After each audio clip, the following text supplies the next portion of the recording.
Migongo tunazungumza bawasiri. Ndio. Moja ya sababu ya tatizo la bawasiri ni constipation. Constipation ni ile hali choo kigumu. Okay. Tulikieleza kwa nini mtu anapata choo kilichokuwa kigumu. Kwa kawaida chakula huwa kinakaa masaa 4 mtu akila tumboni.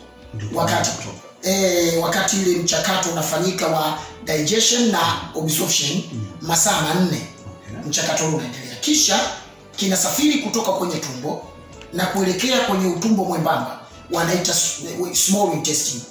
Kitendo hiki cha kumove wataalamu wanasema peristalsis, yani kutoka chakula hapa kuelekea huko. Na katika utumbo mwembamba kitakaa masaa 2 na baadaye kinasafiri kinaelekea katika utumbo mpana ambao wanaita large intestine.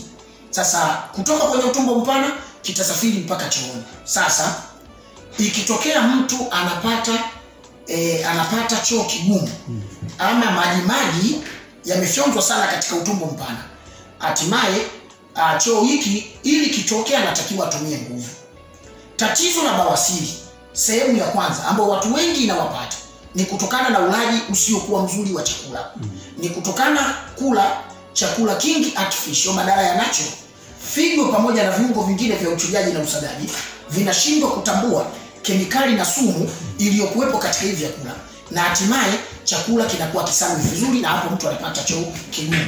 Sasa kwa nini inapatikana bawasiri? Kutoka